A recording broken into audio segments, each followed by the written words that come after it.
Bienvenue aux Semaines Fendt depuis le Global Forum de Marktoberdorf. Le sujet du jour est un thème qui préoccupe fortement l'ensemble du secteur agricole. Il s'agit des coûts d'exploitation.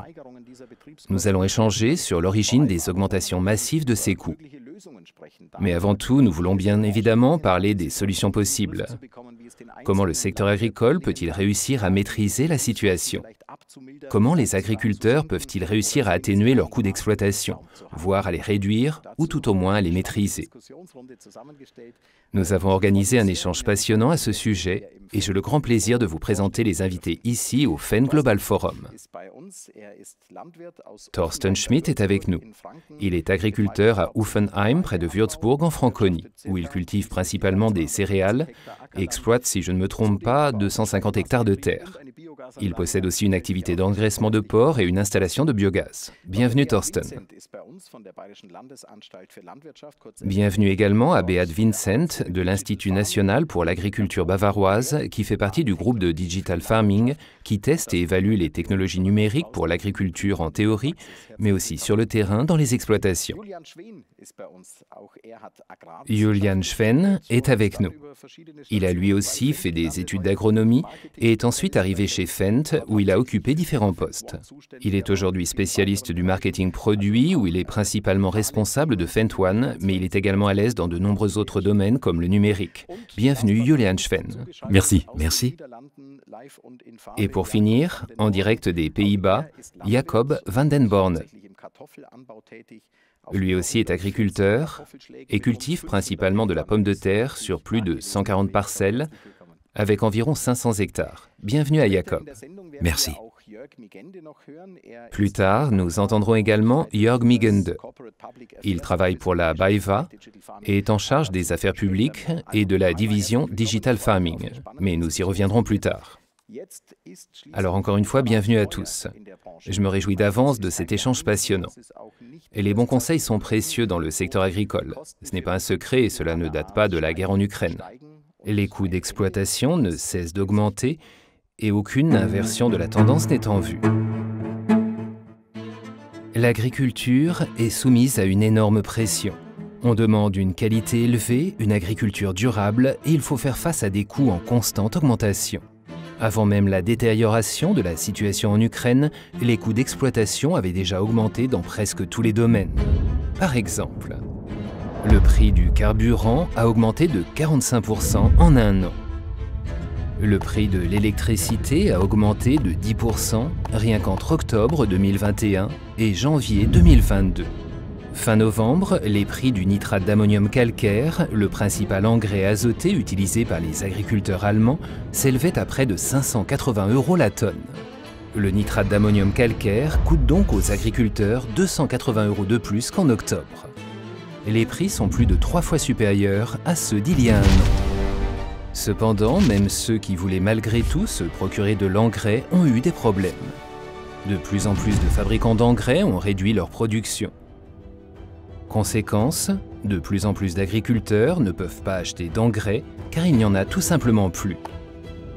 Selon une enquête du journal agricole français Ternet, seul environ un tiers des agriculteurs ont déjà des engrais en stock pour la prochaine saison. Près de 20% des agriculteurs attendent de voir comment les prix vont évoluer.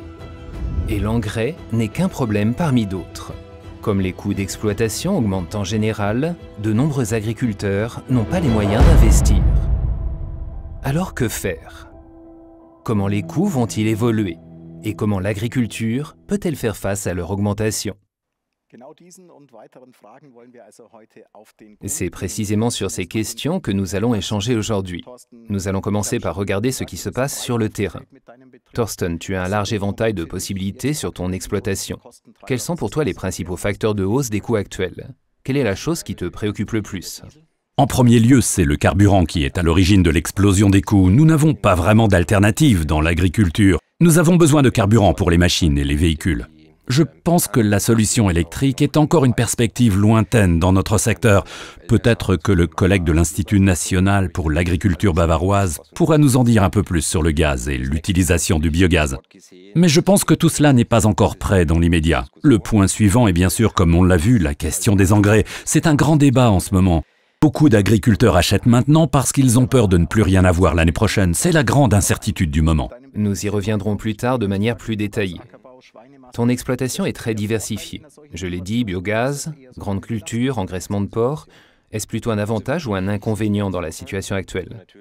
Je le vois plutôt comme un avantage, bien sûr. Il faut toujours considérer la pluriactivité avec prudence. Toutefois, nous avons maintenant la possibilité de remplacer les engrais, notamment avec les résidus de fermentation issus de l'installation de biogaz. Bien sûr, nous avons dû construire un entrepôt pour pouvoir épandre plus d'engrais au printemps. Cela signifie que, suivant la récolte, nous n'épandons plus d'engrais à partir de l'été. Nous gardons l'engrais organique pour le printemps afin de pouvoir fertiliser efficacement les céréales, le maïs, etc. Ainsi, nous pouvons remplacer les engrais minéraux. Voilà déjà une première solution, ou du moins quelque chose qui pourrait peut-être atténuer un tout petit peu la situation. Nous aimerions poser une question à Jacob van den Borne. Jacob, le carburant et les engrais sont les deux facteurs principaux qui viennent d'être cités. Est-ce que c'est pareil chez toi, aux Pays-Bas? Y a-t-il d'autres choses qui te préoccupent? Comment se présente la situation chez toi?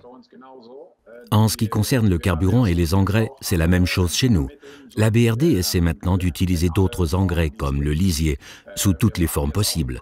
Nous avons aussi investi dans le compost ces dernières semaines, pendant l'hiver. Là aussi, nous pourrions faire quelque chose. Mais chez nous, le prix de l'électricité pose également un problème. Nous avons de grands entrepôts pour stocker les pommes de terre et nous constatons depuis le mois d'octobre que les prix ont été multipliés par plus de 6.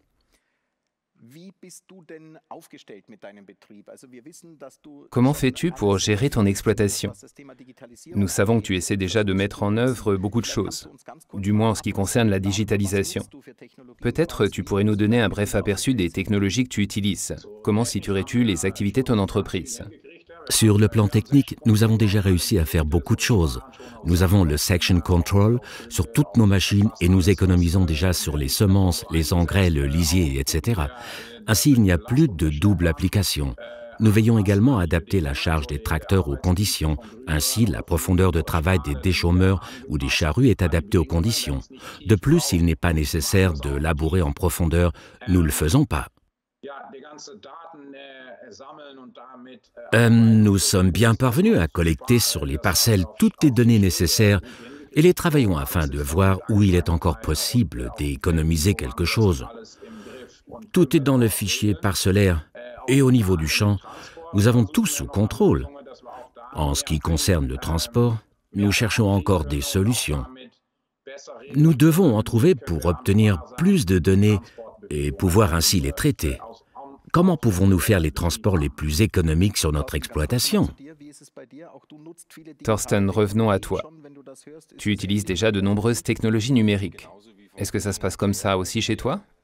En fait, c'est exactement comme l'a expliqué mon collègue. Je pense que le système de guidage est devenu standard sur tous les tracteurs. Nous avons aussi le Section Control sur toutes les machines pour éviter, comme je l'ai déjà dit, la double application de produits phytosanitaires et d'engrais.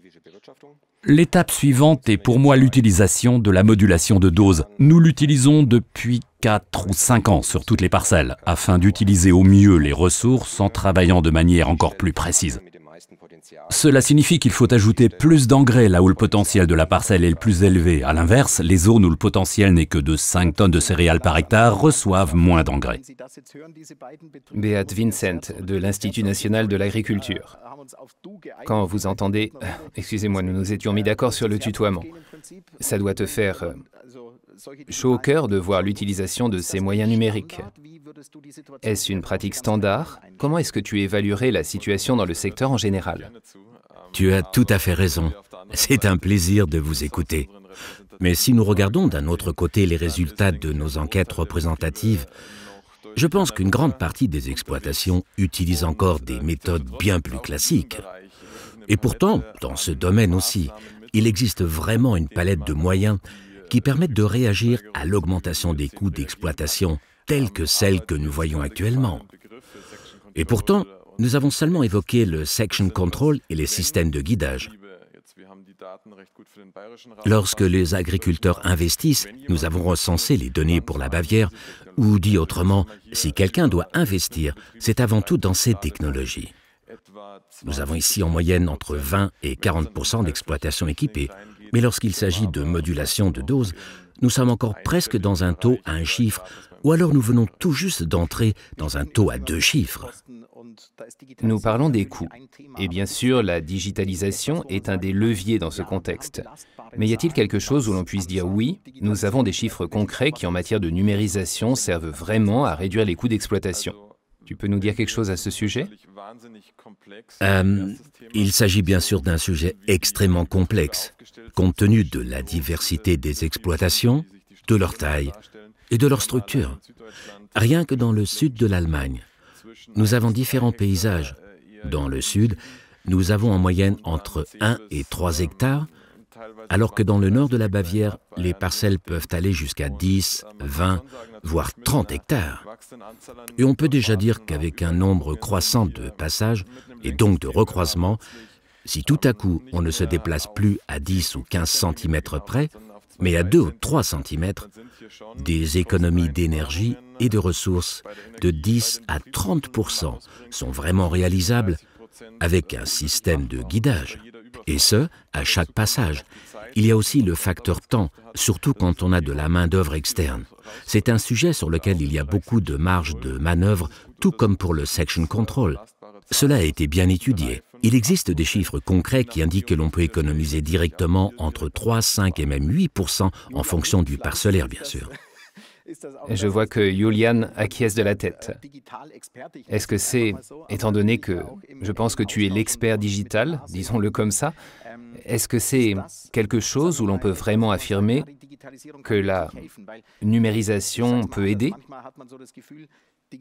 Pour le dire autrement, on a parfois l'impression que la numérisation est un concept qui plane au-dessus de tout et que nous numérisons pour le plaisir de numériser, mais ça ne devrait pas être le cas. Je peux donc dire très clairement que la direction indiquée par les collègues ici, nous la voyons aussi du côté des exploitants. Les économies dépendent fortement, surtout pour le Variable Rate Control ou le Section Control, du parcellaire.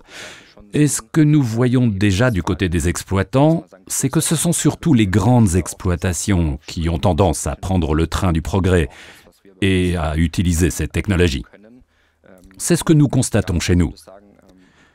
Et oui, je dirais qu'en ce moment, avec l'augmentation des coûts, ces technologies pourraient être intéressantes pour les petites exploitations. Je dirais aussi que de notre point de vue, la plupart du temps, on n'entre pas tout de suite à 100% dans les technologies, mais on entre d'abord avec un système de guidage. L'étape suivante sera peut-être le Section Control, voire le Variable Rate Control ou d'autres technologies qui pourraient éventuellement voir le jour à l'avenir. Est-ce qu'au moins le guidage est déjà utilisé partout? La question est de savoir comment on peut le définir partout, mais nous le voyons déjà avec nos machines qui en grande partie sont équipées d'un système de guidage. Beat, tu peux le confirmer? Parce que vous avez des chiffres, je crois. Quelles sont les technologies déjà utilisées par la plupart des exploitants en matière de numérisation? Je pense qu'il faut toujours voir cela en fonction des cycles de développement de l'agriculture et de la durée de vie des machines. En effet, on se trouve souvent dans des investissements sur plus de 10 ans, au cours desquels les machines sont amorties. Si l'on considère par exemple les systèmes de guidage, on constate qu'au-dessus de la catégorie des 100 chevaux, nettement plus de la moitié des tracteurs sont déjà équipés avec au minimum la possibilité de recevoir des systèmes de guidage et que de plus en plus d'exploitations bavaroises ou du sud de l'Allemagne décident d'inclure directement ce système. C'est un point intéressant. Nous avons également interrogé Jörg Migende de la BayWa à ce sujet, et plus particulièrement sur la question de savoir s'il est trop coûteux pour une exploitation de se lancer dans la numérisation afin de réduire les coûts d'exploitation. Et il évoque un point très intéressant, qui confirme en fait ce que tu as dit, à savoir qu'il n'est pas nécessaire de faire tout ou rien, ou même d'investir directement dans le top de la technologie. Nous lui avons donc demandé concrètement, est-ce trop cher d'investir maintenant dans la numérisation? Y a-t-il des obstacles trop importants? Écoutons ce qu'il nous a répondu. La science calcule parfois mal les choses. Il calcule toujours les coûts complets et se base toujours sur les investissements. Surtout avec les machines qui sont spécialement utilisées pour la fertilisation avec modulation par exemple. Mais ce n'est pas tout dans la réalité, comme nous venons de l'expliquer. De nombreux agriculteurs ont déjà installé des systèmes de guidage, notamment sur leurs tracteurs Fendt. Les investissements ont été réalisés. Les programmes d'aide actuels du gouvernement fédéral, qui soutiennent par exemple l'investissement dans les épandeurs d'engrais, ont conduit à ce que presque tous les nouveaux épandeurs d'engrais achetés dans le sud de l'Allemagne soient équipés de technologies nécessaires. Cela signifie que l'étape vers les cartes d'application et l'acquisition de logiciels correspondants n'est plus très grande. C'est pourquoi, compte tenu de l'augmentation des prix des engrais et des produits, nous constatons qu'à partir de 20 hectares par exploitation, nous avons déjà atteint le seuil de rentabilité pour la fertilisation avec modulation. Fertiliser de manière spécifique aux différentes zones, cela a maintenant été fait à de nombreuses reprises et je pense qu'il y a déjà là un grand levier. Beat, je me tourne à nouveau vers toi.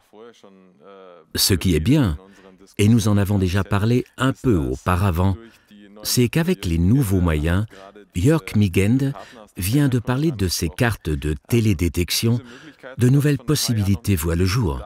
Et de ce fait, ces coûts initiaux, ou dans le pire des cas, si quelque chose ne fonctionne pas, les coûts irrécupérables sont plus faibles qu'ils ne l'ont jamais été.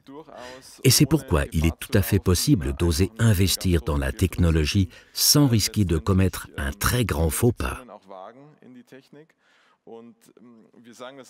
Et nous le disons toujours lors des échanges, comme nous le voyons sur le terrain. La carte est un ajustement approximatif. Si l'on veut vraiment être précis, le capteur est le meilleur moyen. On peut alors agir non seulement sur les engrais, mais aussi sur les produits phytosanitaires, surtout lorsqu'il s'agit de cultures à haute valeur ajoutée, comme la pomme de terre par exemple.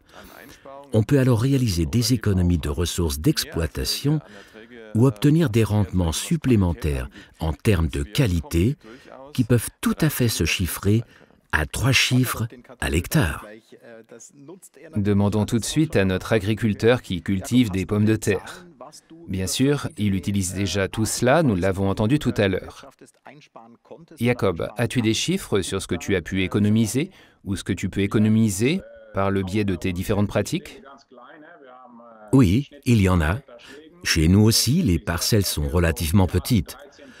Nous avons en moyenne 3 hectares par parcelle, avec en moyenne 6 angles. Nous avions déjà économisé 13% en supprimant les chevauchements. Et cela implique du temps, du carburant, des semences, des engrais, des produits phytosanitaires, etc. En fait, presque tout. Ensuite, nous avons aussi commencé à moduler l'épandage d'engrais et de produits phytosanitaires.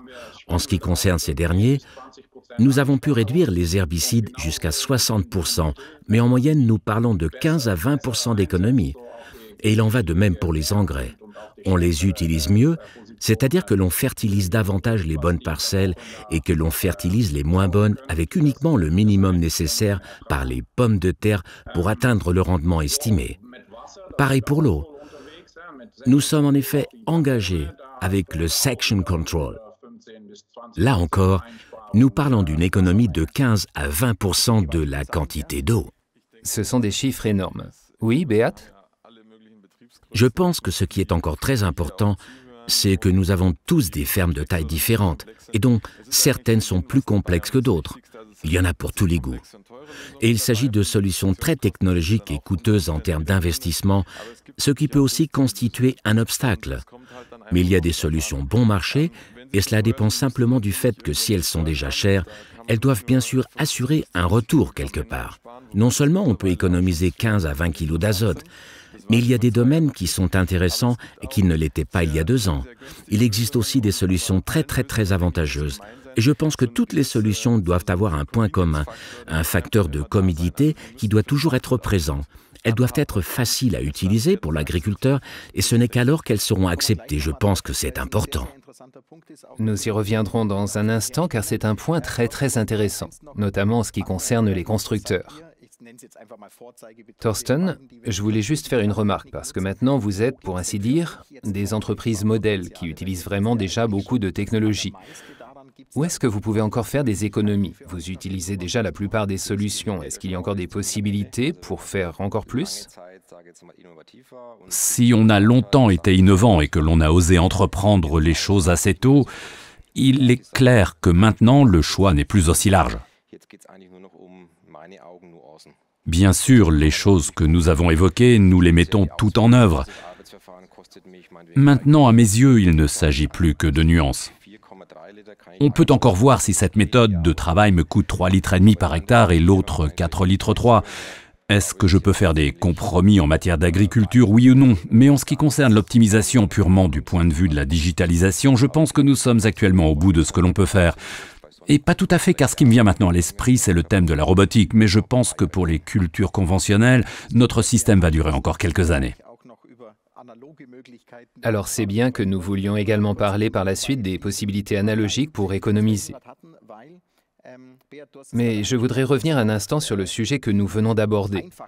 Parce que, Beat, tu viens de l'évoquer, il faut maintenant aussi que ces systèmes soient simples, ce qui va également dans le sens des fabricants. Là aussi, j'aimerais que Jörg Migende intervienne à nouveau.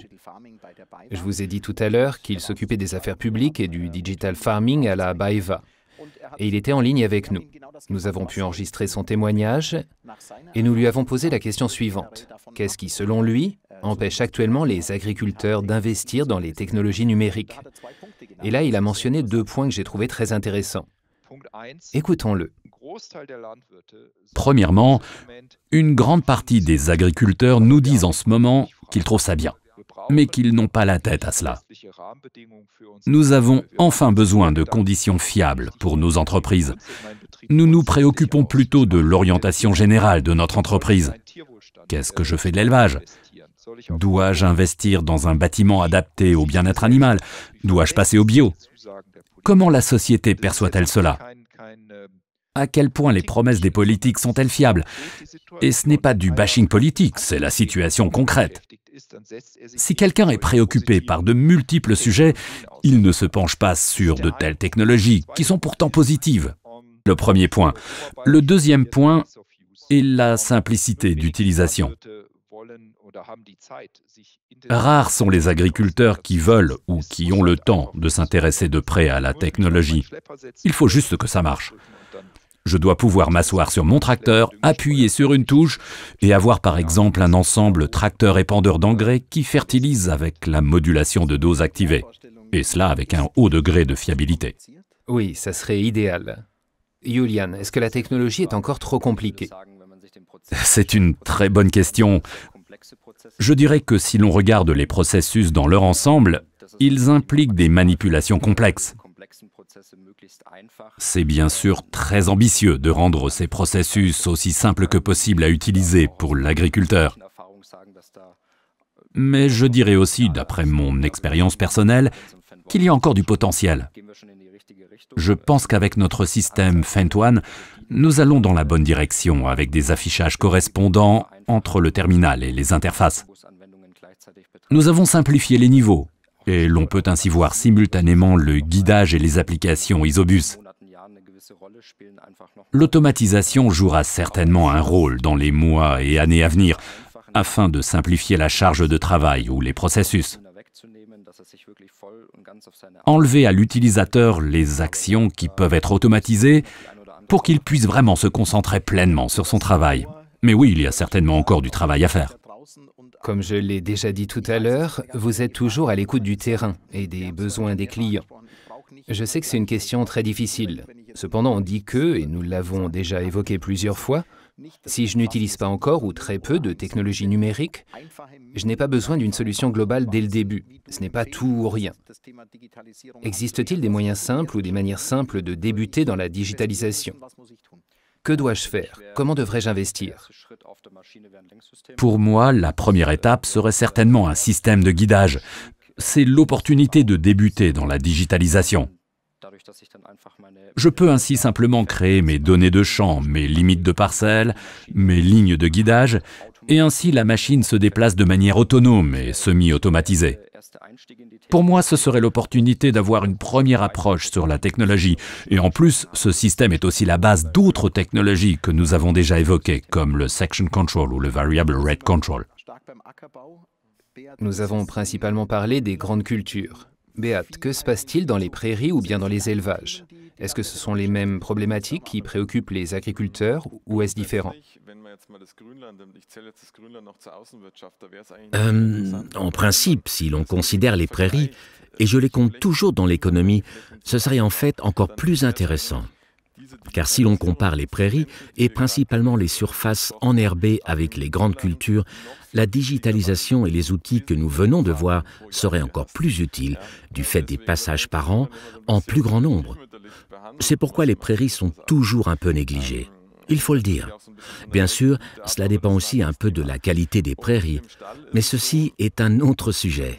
Et dans les élevages, lorsque nous parlons de numérisation agricole dans nos enquêtes auprès des agriculteurs, mais aussi des consommateurs, les thèmes de la numérisation, de la robotique et de l'automatisation sont considérés positivement. Dans les élevages, tout est un peu plus difficile, car ces dernières décennies, les consommateurs et les agriculteurs se sont éloignés les uns des autres. Il n'y a plus aucune compréhension envers certains modes de production. Et nous en sommes même arrivés à un paradoxe. Certaines technologies qui soulagent beaucoup l'agriculteur, comme par exemple le robot de traite, sont tout à coup perçues de manière très négative par le consommateur. Et si la numérisation mène à une telle impasse, alors qu'elle est en fait bon pour le bien-être des animaux, bon pour la gestion de l'exploitation, mais finalement pas du tout acceptée du point de vue de l'extérieur par les consommateurs, c'est qu'à un moment, la communication n'a pas été efficace. C'est vraiment dommage. Et c'est là que nous devrons être extrêmement vigilants à l'avenir. Car je pense que la numérisation peut encore apporter beaucoup en matière de bien-être animal. La surveillance, par exemple, prend beaucoup de temps. Je voudrais également dire quelque chose sur le sujet abordé dans la vidéo d'introduction. Je pense que nous devons garder à l'esprit que la numérisation ne sera pas la panacée pour l'agriculture.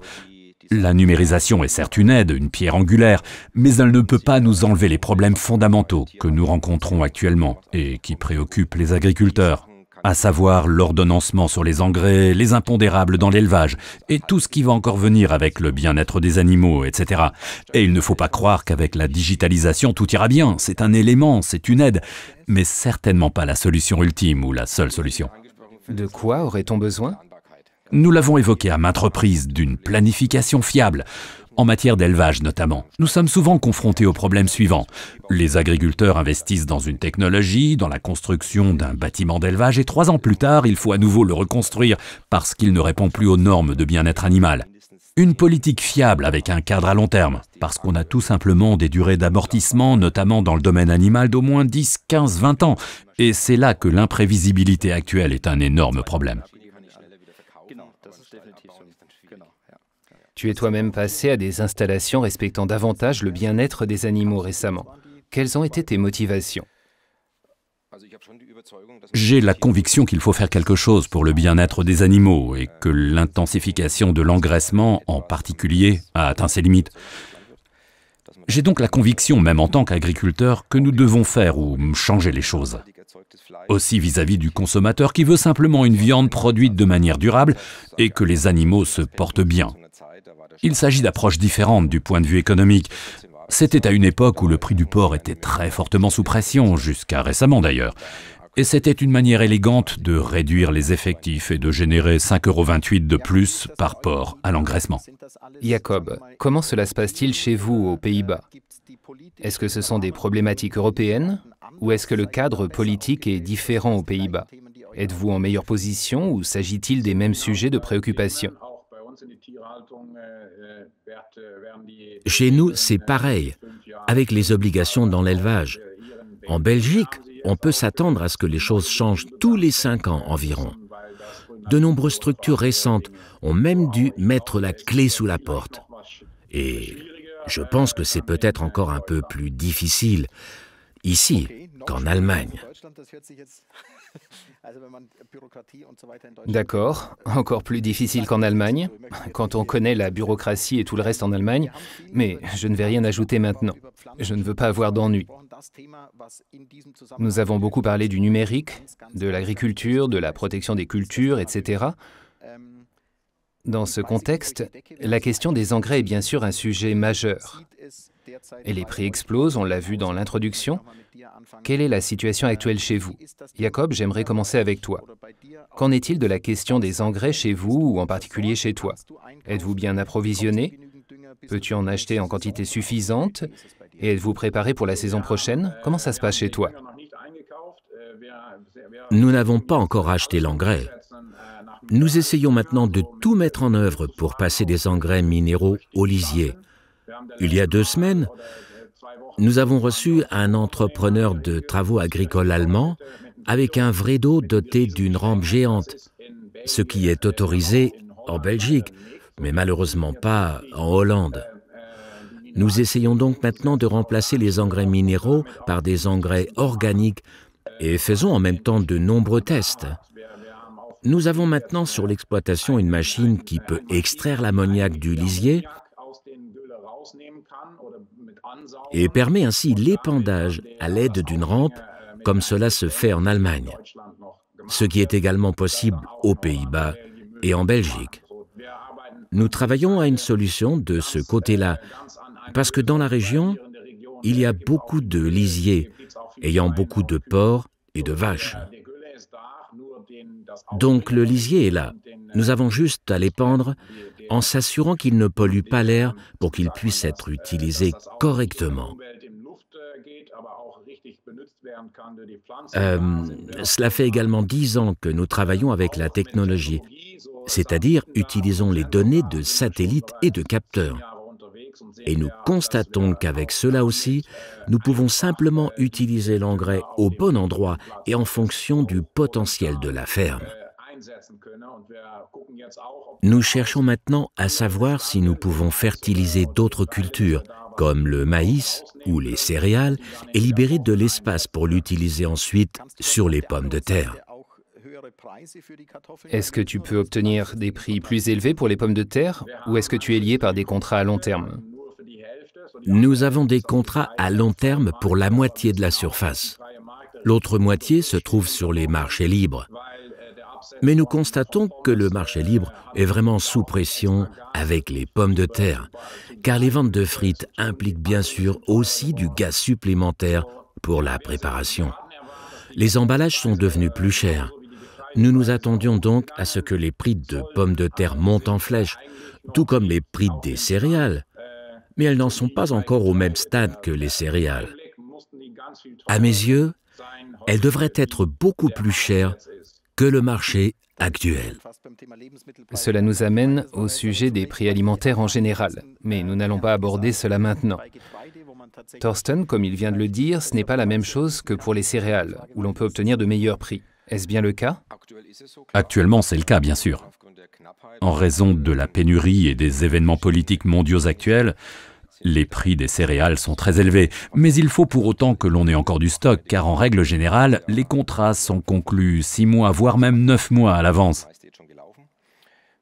Dans mon entreprise, par exemple, la plupart des affaires sont déjà faites.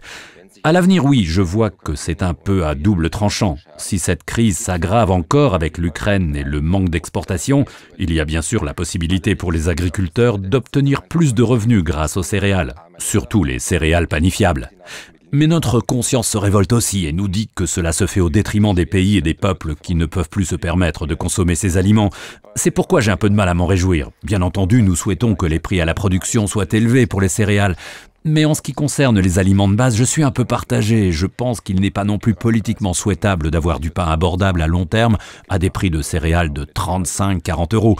Je pense que c'est là que nous avons tous des problèmes, y compris dans l'élevage et justement dans les pays pauvres d'Afrique et d'Asie. Qu'en est-il pour toi de la question des engrais? Tu as ce qu'il faut, tu es prêt?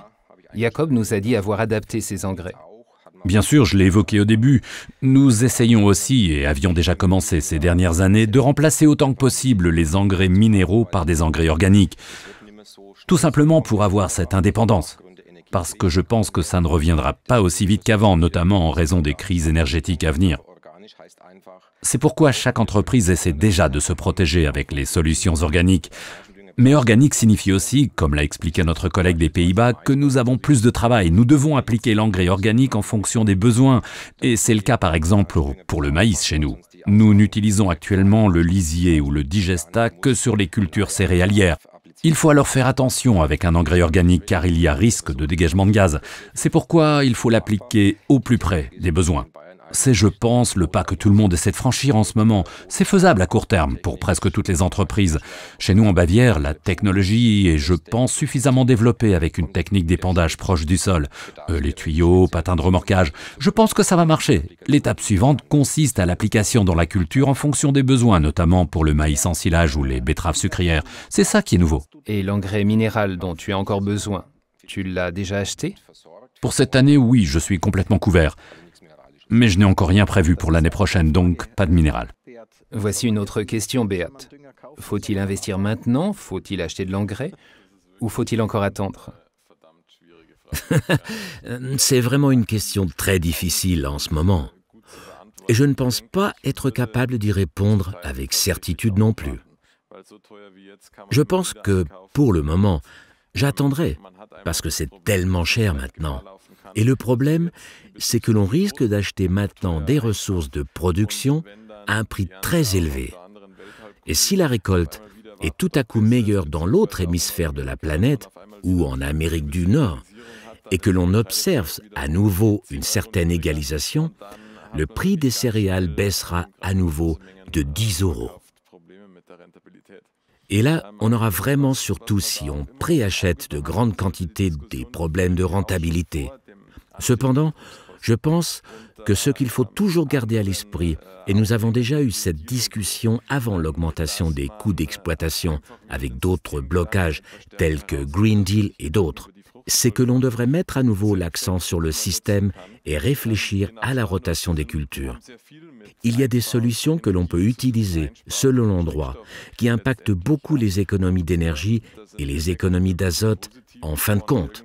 Et il y a des effets bénéfiques possibles de 40 à 60 kg d'azote. Je pense que l'on devrait bien sûr aussi réfléchir à renforcer à nouveau notre action dans ce domaine, justement parce qu'il y a des effets de synergie dans d'autres secteurs de l'agriculture. On pourrait presque... oui, Julian? J'aurais aussi voulu savoir ce qu'il en est des légumineuses dans la pratique. Cela va probablement devenir un sujet de plus en plus important, n'est-ce pas?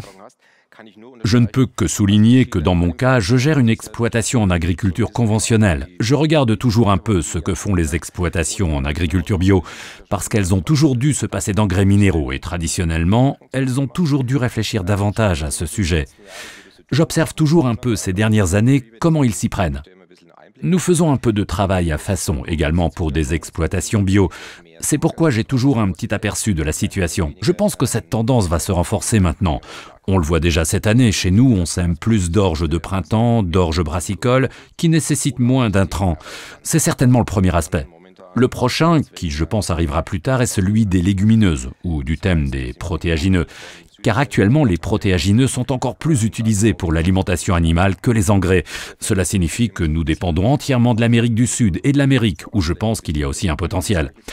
Jusqu'à présent, la politique a toujours mis l'accent sur le processus écologique.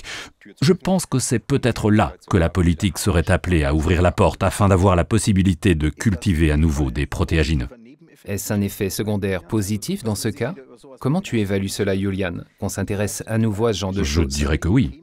Dans quelle mesure ces questions vous préoccupent-elles en tant que constructeur? En effet, je pense que vous ne pouvez pas changer de production du jour au lendemain, se lancer sur un marché nouveau et inconnu, parce qu'on dit que c'est certainement une tendance passagère. Vous planifiez en quelque sorte à long terme. Mais si l'on dit maintenant que l'on s'oriente à nouveau vers les engrais minéraux, dans quelle mesure cela vous préoccupe-t-il réellement en tant que constructeur? Nous suivons bien sûr l'évolution, c'est évident.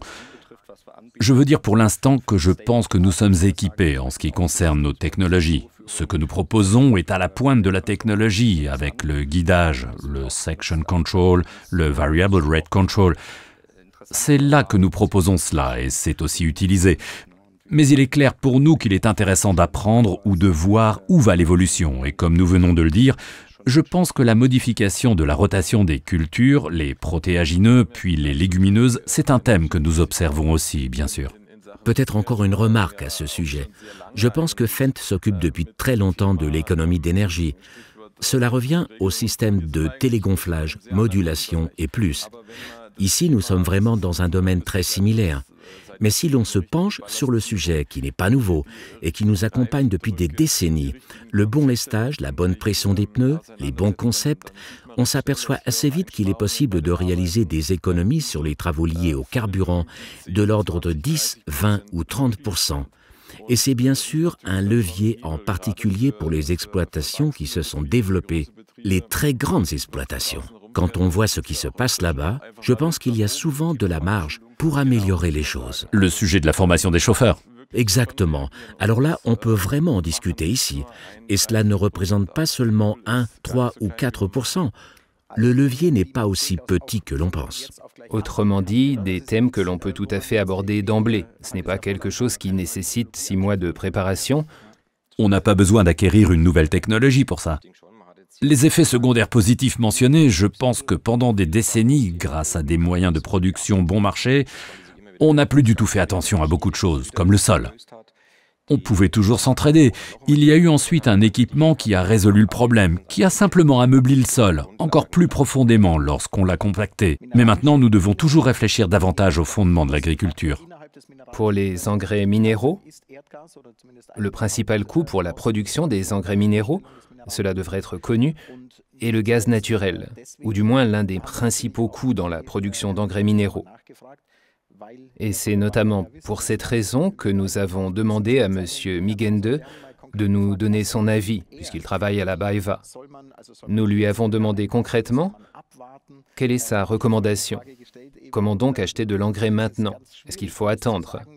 J'ai posé la question tout à l'heure, on m'a dit que c'était très difficile de le prévoir, parce qu'on ne sait pas comment le prix va évoluer. Mais Jörg Migende a une réponse relativement claire à ce sujet. Le cœur du problème est en fait le prix du gaz. Et chaque agriculteur peut maintenant agir lui-même et réfléchir. Croit-il que le prix du gaz va baisser dans les prochains mois ou n'y croit-il pas? Nous ne croyons pas à une baisse du prix du gaz.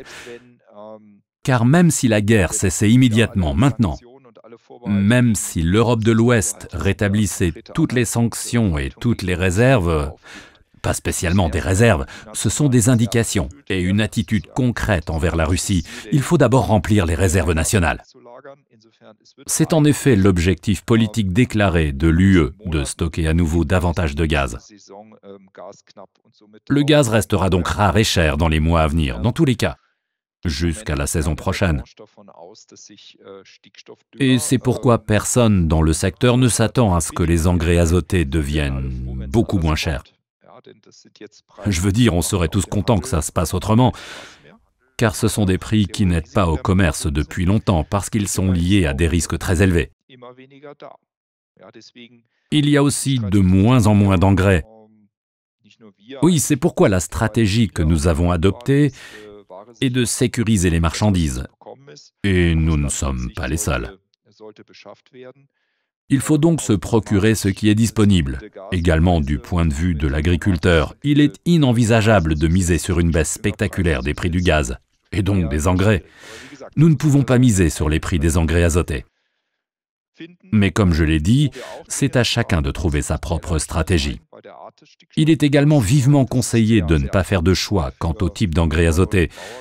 C'est très exigeant pour les agriculteurs car chacun a bien sûr sa propre stratégie de fertilisation. C'est un point important. Et bien sûr, on ne peut pas se permettre de tout arrêter, y compris d'économiser les engrais. Eh bien, il y avait quelques éléments là-dedans, l'un étant que personne ne parierait sur la chute des prix du gaz naturel pour le moment. Cela signifie que les prix vont rester élevés, mais qu'il faut aussi faire des économies et ne pas être pointilleux. Thorsten, qu'est-ce que tu peux nous en dire dans la pratique? Oui, donc ne pas être pointilleux, certainement. En ce qui concerne l'azote, il existe de nombreuses compositions, que ce soit sous forme d'urée, de nitrate d'ammonium, il en existe de toutes les sortes. Cette année, on a davantage regardé le prix au kilo d'azote pur. Avant, nous nous contentions de comparer les produits, mais maintenant, on regarde vraiment combien nous coûte le kilo d'azote pour l'urée, par rapport à l'ammoniac par exemple. Je ne pense donc pas que les agriculteurs soient difficiles, car la plupart des techniques sont possibles. L'épandeur d'engrais ne tient pas compte du type d'engrais qu'il contient. Il faut bien sûr faire le calcul en fonction de la teneur en nutriments. Jacob, quelle est ta stratégie? Nous avons déjà entendu dire que nous essayons de substituer beaucoup de choses. Mais quant aux achats, tu achètes maintenant ou tu attends? Nous attendons, car nous n'utilisons pas d'engrais en été. La principale consommation d'engrais est bien sûr aujourd'hui dans l'orge et les céréales, et j'attends un peu. Mais le risque, bien sûr, c'est que cela augmente encore. Maintenant, on parle d'engrais à plus de 1 000 €. C'est bien ça? Oui, les chiffres évoqués dans la vidéo ont déjà augmenté. Mais Beat, peut-être une question un peu polémique. Est-ce que nous utilisons encore trop d'engrais en général? Si vous demandez à l'agriculteur biologique confirmé, il vous répondra « Oui, j'en suis certain ». Si nous voyons ce qu'il est possible de faire avec les légumineuses, ce que sont aussi les fruits, qui fonctionnent de manière très synchrone avec la minéralisation de l'azote au cours de la période de végétation, tout ce qu'ils peuvent faire est sortir en même temps avec un bilan humique positif, on pourrait peut-être dire « oui ». Mais il faut certainement voir les choses différemment. Nous avons simplement des cultures comme le colza ou l'orge. Elles ont tout simplement besoin d'azote tôt. Celui-ci sera déjà présent au cours de la saison, certainement aussi du sol, mais il est tout simplement nécessaire maintenant pour avoir de bons rendements. Et c'est pour cela qu'il faut maintenant le fertiliser. Mais je pense qu'avec toutes les optimisations sur les cultures, nous ne sommes certainement pas encore arrivés au bout de l'échelle. Alors là, on peut faire quelque chose. Je ne veux pas du tout relativiser cela, mais peut-être ce sont, nous l'avons déjà brièvement évoqué, quelques effets secondaires positifs qui font que l'on se préoccupe à nouveau davantage de ce genre de choses. Julian, il y a aussi le thème des travaux qui se font sur ordinateur. Il y a toujours plus de documentation, toujours plus de travail derrière, et c'est bien sûr aussi un facteur de coût. C'est un sujet qui vous a beaucoup préoccupé ces dernières années. Exactement, c'est un sujet qui nous préoccupe toujours et sur lequel nous continuons à travailler. Nous pensons qu'il existe encore un potentiel dans ce domaine, c'est-à-dire dans la préparation du travail ou dans le suivi, lorsqu'il s'agit de la documentation. Mais avant tout, il s'agit d'économiser du temps de travail, définitivement. On pense à FENT1. C'est un point clé, exactement, FENT1 Offboard. Comme je l'ai dit, nous y travaillons. Et nous croyons aussi au potentiel de cette technologie, c'est-à-dire, comme nous l'avons déjà dit, aux économies de temps qui sont possibles grâce à ce système, à la combinaison du travail de bureau et du travail sur le terrain, à une documentation aussi simple que possible pour décharger l'agriculteur à ce niveau. Je pense que si nous parlons de la rotation des cultures, y compris des intercultures et de la documentation correspondante, la documentation deviendra probablement de plus en plus complexe dans les mois et les années à venir. Et nous pensons que le papier et le crayon ne sont pas la solution, mais que la numérisation peut aussi aider. Beat, il me semble que tu veux dire quelque chose. Je pense que si l'on regarde les choses sous cet angle, cela ne va certainement pas devenir plus facile pour la plupart des exploitations, bien au contraire. Cela va devenir plus complexe. Et en lien avec ce que j'ai dit précédemment, maintenant, avec ta dernière déclaration, je pense que si on pouvait souhaiter quelque chose pour les exploitations, ce serait que l'on ose à nouveau davantage de coopération, que ce soit peut-être dans le domaine de la fertilisation. Les exploitations sont déjà souvent devenues très spécialisées ces dernières années, finalement. Maintenant, l'un a quelque chose dont l'autre pourrait peut-être mieux se passer. Peut-être que l'un peut participer pour l'autre et prendre en charge la documentation. Nous sommes passés de l'évolution des entreprises, des structures, des coûts d'exploitation, à un certain esprit de concurrence qui se reflète souvent. Mais justement, je pense que des crises comme celle que nous traversons actuellement, de tels défis, offrent aussi la chance de pouvoir déjouer la crise grâce à une coopération dans certains domaines. Oui, dans l'utilisation des machines, peut-être aussi dans la fertilisation, sinon dans les processus d'exploitation. À la fin de la journée, cela doit convenir à tous ceux qui sont impliqués, et personne ne doit être le ausgeschmiert, l'aveugle, en bon bavarois. C'est une énorme opportunité qui s'offre à nous. Quels sont les domaines auxquels tu penses? Tu l'as déjà dit, les machines par exemple, mais qu'est-ce qui peut aller au-delà? Je pense que c'est probablement beaucoup plus facile pour les activités dans les champs que ce qui se passe dans les étables, car les conditions dans l'étable, selon le concept d'exploitation, sont trop particulières pour que l'on puisse y risquer aussi facilement. Mais pour certains travaux dans les champs qui ne sont pas si critiques en termes de temps et qui peuvent facilement être gérés par l'entreprise, peut-être aussi un peu des choses comme la fertilisation, où il est important qu'un expert fasse le travail, qui s'y connaisse vraiment. C'est alors un sujet qui peut tirer le meilleur parti du stock, et je pense dans ce cas que tous pourraient en profiter. Bien sûr, chaque chef d'entreprise qui fait faire cela doit aussi céder un peu de son autonomie pour avoir le dernier mot. Cela en fait aussi partie. Oui, il faut être aussi honnête avec soi-même. Oui, bien sûr, mais c'est une approche très intéressante, car en fin de compte, je pense qu'on peut numériser autant qu'on veut, on peut parler d'engrais tant qu'on veut. Des choses très banales jouent aussi un rôle. Quand est-ce que je dois mettre l'engrais? Quelle sera la météo? Ce sont des facteurs qui ont aussi une influence massive sur la récolte. Thorsten, est-ce que, comme il le dit, on peut trouver de l'aide dans certaines circonstances ou conclure des coopérations? Est-ce que ça a du sens? En ce qui concerne le savoir-faire, je pense que les prestations de services ont un potentiel certain. Surtout pour les nouveaux venus dans cette technique, il est essentiel qu'ils se fassent aider et qu'ils soient prêts à investir. Je ne sais pas combien coûte une carte d'application, 5 ou 8 € par hectare, pour se faire établir une carte par un expert et acquérir ainsi de l'expérience. Sur ce point, je suis sûr, pour ce qui est de la réduction des coûts d'exploitation grâce à la combinaison de machines par exemple, je vois les choses un peu différemment. Cela existe bien sûr, ces communautés sont également très développées chez nous, mais il y a toujours une limite quelque part, où les coûts à terme deviennent tout simplement très élevés. Il y a des exemples avec une super technique, des camions à lisier avec je ne sais quoi, tout ce qui est attaché, mais ils sont condamnés à épandre 40 ou 50 000 mètres cubes par an, et ils doivent le faire, car les conditions et les restrictions sont de plus en plus étroites et les fenêtres d'épandage de plus en plus courtes, et utiliser cette technique de manière efficace revient parfois à surexploiter le sol, comme je l'ai dit précédemment. Je vois parfois les choses différemment. Des économies potentielles, oui, mais pas seulement calculées au bureau. Cela pose souvent des vrais problèmes à l'extérieur qui entraînent les coûts de délai et tout simplement des dommages au niveau de l'agriculture. C'est précisément ce que nous voulons éviter. Cependant, nous avons déjà parlé du fait que de nombreux sujets peuvent aussi être utiles et positifs pour l'avenir si on y repense d'une manière différente. Et j'aimerais ici parler d'un autre point de vue de Thomas Preusse de la DLG. Et bien sûr, il ne s'agit pas des coûts d'exploitation au sens de ce qui s'est passé ces 2 dernières années, mais très concrètement par rapport à la situation actuelle.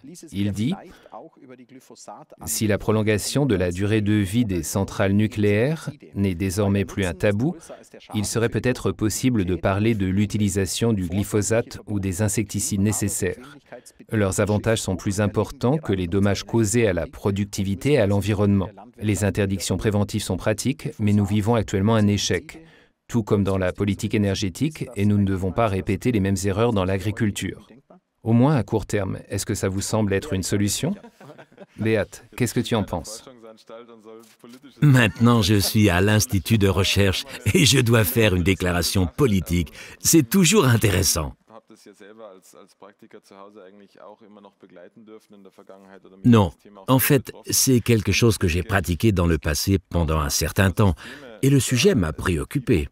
Et je pense qu'il existe encore des systèmes qui ne fonctionnent bien sûr que pour le glyphosate, avec le glyphosate.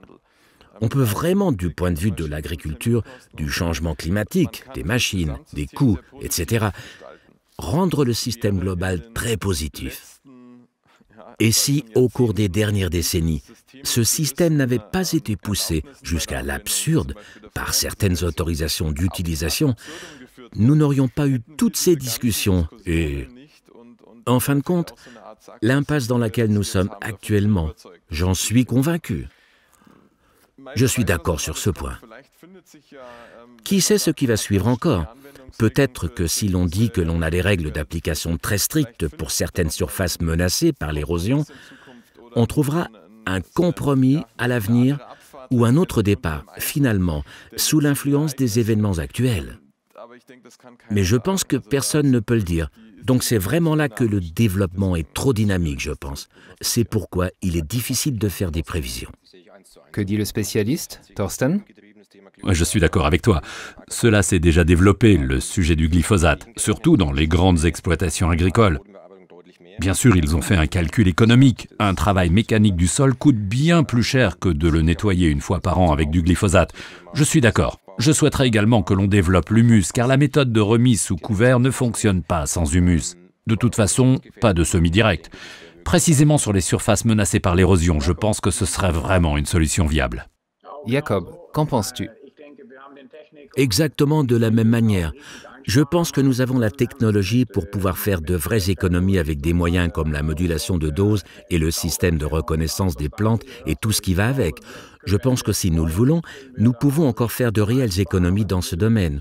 Mais les moyens ne doivent pas disparaître, car sans eux, nous n'y arriverons pas. Peut-être une petite remarque à ce sujet. Dans le domaine de notre recherche, nous nous rendons compte que le thème de la robotique agricole nous pousse à nous concentrer à nouveau sur le désherbage mécanique automatisé. Et nous remarquons aussi justement dans la région où nous faisons des recherches, dans les collines bavaroises, où le thème de l'érosion est vraiment un sujet énorme, que si l'on modifie simplement ce facteur dans le système, on arrivera très vite à la limite. Lorsque l'on travaille dans les dévers, on a tout simplement d'énormes effets négatifs. Et on se trouve à nouveau avec de la terre, non pas dans le champ, mais partout, pas là où on le voudrait. Et là, nous devrions dire que nous ne pouvons pas modifier un facteur toutes choses égales par ailleurs, mais que nous devons en modifier 3 ou 4. Ça marche aussi. Il y a aussi des exploitations qui sont très innovantes, si l'on en juge par les Ceres Awards avec des agriculteurs qui ont été récompensés pour cela ces dernières années. Ils changent tout le système, ils travaillent alors avec des intercultures résistantes à l'hiver. Il se passe énormément de choses, et cela est aussi possible. Mais cela, je pense, dépasse aussi beaucoup de techniciens maintenant dans leur entreprise. Aussi parce qu'il n'est pas si facile de changer partout 3, 4 ou 5 facteurs dans le système, et c'est là que nous devons faire attention à ne pas surcharger les entreprises. Nous sommes toujours sur le sujet des coûts d'exploitation et de leur réduction. Nous avons abordé beaucoup de sujets. Nous avons également effleuré brièvement le sujet de la politique. Nous avons des économies d'engrais, de carburant, etc. On revient toujours sur les mêmes sujets, bien entendu, en ce qui concerne la numérisation d'une part, mais aussi les possibilités analogiques, les légumineuses, les cultures intermédiaires et ainsi de suite. Nous avons tout abordé. Peut-être que nous pourrions conclure par un regard vers l'avenir, également en matière de technologie. Julian, qu'est-ce que vous en pensez? Par exemple, si nous prenons le sujet des semis, est-ce que vous allez plutôt vers un système d'essaim, c'est-à-dire avec de multiples petites unités, ou plutôt vers les automatismes, c'est-à-dire de la conduite automatisée ou autonome? Comment voyez-vous l'avenir? Je pense que les formes de technologie seront aussi variées que l'agriculture elle-même. Je pense que rien qu'en termes de technologie de motorisation, nous verrons encore le moteur diesel pendant un bon moment. Mais il y a certainement aussi l'un ou l'autre cas d'application où des unités autonomes plus petites ont leur raison d'être dans la technologie en essaim. Je pense qu'à l'avenir, nous verrons une orientation plus forte, plus marquée vers l'automatisation. J'en suis convaincu. Mais aussi en ce qui concerne l'amélioration de l'efficacité.